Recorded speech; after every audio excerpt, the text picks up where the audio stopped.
저는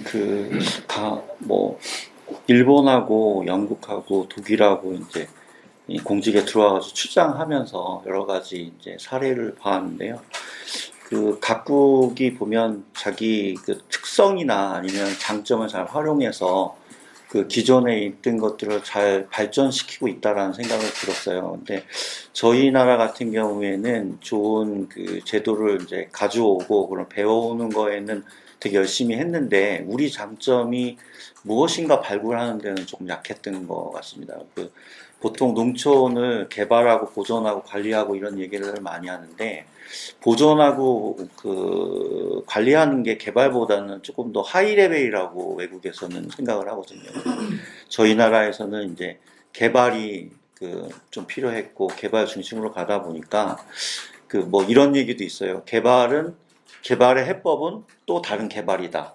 그러니까 개발을 보존 관리하는 것보다 개발을 다시 개발로 얻는 게 더 쉽다고 보고 있거든요. 근데 농촌은 특이하게 기존에 여러 가지 그 좋은 환경들과 여건들을 잘 활용하는 쪽으로 가야 되는데 개발로 가다 보니까 오히려 자기 장점을 잃는 부분도 있었고 이 장점을 무언가를 찾는데 개발이 오히려 찾지 못하는 어떤 그런 방해 요인으로도 작용을 했던 것 같아요. 그래서 최근에 저희가 이제 농촌다움에 관한 연구들을 저희 연구진에서 많이 하고 있는데 농촌다움이 아까 교수님도 말씀하셨지만은 시각적인 경관이나 환경적인 쾌적성 이쪽에 이제 쏠려 있었는데 그 내면에 보면 어쨌든 간에 경제적인 것들을 부활해서 삶의 서비스나 이런 것들을 높이려는 것들이 이제 정책적인 것을 많이 가미되고요.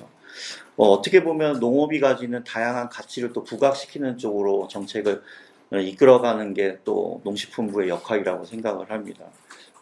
그리고 앞으로 농촌 다음이 이런 시각적이나 아니면 환경적이나 삶의 질 부분에 기여도 하겠지만 앞으로 새로운 AI나 여러 가지 신기술이 또 농촌에 도입이 되게 되면 농촌 다음이라는 게 어떠한 개념으로 더 확대될지는 또 모르는 사항들이고 앞으로의 미래 세대가 생각하는 농촌 다음은 또 새로운 개념으로 또 바뀔 수도 있다고 생각을 하거든요. 그럼 우리가 이런 농촌 다음을 보존하고 이제 이끌어간다라는 그런 큰 어떤 목표를 가지고 있다 그러면 기존에 일본에서 공부할 때 그런 얘기를 지도 교수님이 해주셨는데 농촌이 예전에는 백지였다고 하더라고요. 아주 양호한 백지. 그래서 거기에 뭔가 좋은 시설을 넣거나 어떤 것들을 도입해 놓으면 굉장히 멋있게 보이고 좋게 보였는데 그걸 다 쫓아하다 보니까 이제 똑같은 화판이 생겼대요. 그래서 특징이 이제 나타나질 않는 거죠. 그러면 여기서 우리가 어떤 것들을 더 부각시킬 거냐, 자연스러움을 가져갈 거냐, 아니면 농업을 더 이끌어갈 거냐, 아니면 기존에 도입했던 시설을 조금 더 발전시켜서 좀 더 나은 어떤 도시에 버금가는 곳으로 발전시키고자 하는 그런 기로에 있다라는 얘기를 예전에 지도 교수님이 해준 적이 있으세요. 그래서 저희가 지금 그런 상황인 것 같아요. 농촌 공간계획이라는 제도를 도입하는 상황에서 그럼 기존에 저희가 백지였던 농촌을 잘 만들기 위해서 여러 가지를 도입했는데 이거를 조금 더 장기적인 측면에서 어떤 장점으로 살려나갈까 그걸 좀 심도 있게 계획하고 고민하는 게 이제 공간계획이라고 생각을 하고요. 그 공간계획에서 제일 중요한 게 이제 농촌다움 또는 거기에 대한 어떤 개념인데 그거를 주민들하고 어떻게 공감되게 하느냐. 그러니까 어차피 거기에 살거나 아니면 거기에 들어오실 앞으로 미래 거주민들이 그 지역을 어떻게 느끼고 어떻게 가꿀 건가 하는 공감대를 어떻게 가져가느냐가 농촌공간 계획을 수립해서 실천하거나 아니면 구현하는데 굉장히 중요한 거라고 생각을 하거든요.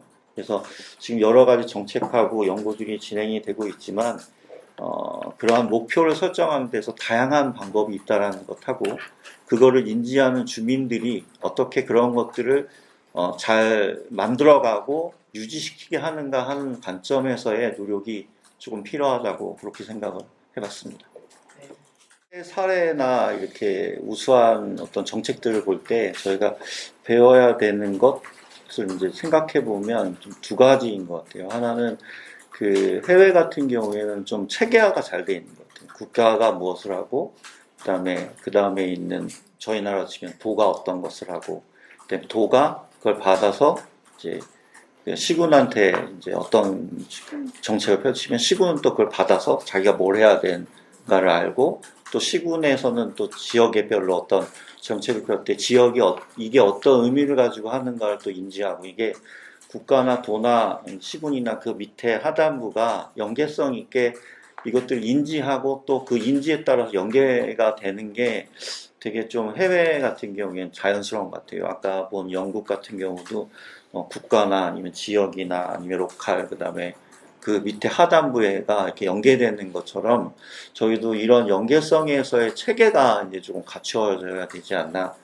물론 공간계획 그 제도가 처음 들어오면서 이제 시도되는 거잖아요. 그러면 여러 가지 시행착오가 있을 텐데, 저는 이런 시행착오를 줄여가는 게 아마 그런 체계 전달, 그러니까 국가가 하는 정책이 하단부에서 어떻게 잘 전달이 되고 그 전달된 것들을 어떻게 또 시행하려고 노력하는가, 이게 잘 돼야 된다고 생각하고요. 두 번째는 이건 이제 공조직에서 그렇다 그러면 이제 민간 조직이 어떻게 움직여야 되는 것도 조금 잘 인지를 해야 되거든요. 그러려면 암만 해도 그때 얼마 전에 이제 저희 연구팀에서 그 송 교수님 말씀하셨는데, 로컬에 이제 그 대학 중심의 인재 육성하는 그런 아마 얘기를 한번 해주신 적이 있어요. 그래서 지역에 가보면은 되게 궁금하고 뭘 하고 싶은데 물어볼 데가 마땅치가 않거든요. 근데 대학이라는 게 대학생을 가르치는 어떤 역할도 있지만 지역에서의 역할도 저는 있다고 생각을 하거든요. 그러면 대학이 당연히 지역에 고민거리가 있으면 학문적으로든 아니면 지적으로든 뭔가 해결하는 창구가 있어야 되고, 이걸 통해서 지역의 또 인재 육성이 또 가능할 것 같고요. 그럼 그 인재들이 지역에 일거리가 있다면 굳이 딴 데로 가지 않을 거예요. 그래서 그런 것들을 연계선상에서 잘 되게 되면 지역의 고민거리나 이런 거를 외부에 묻는 게 아니고 지역 내에서 묻고 해결 방안을 또 찾는 그런 계기가 될 수 있으니까, 이 두 가지가 저는 해외에서 빨리 좀 배웠으면 하는 두 가지 문제 아니면 어떤 아젠다, 뭐 이렇게 생각을 하고 있습니다. 네, 엄청 공간 계획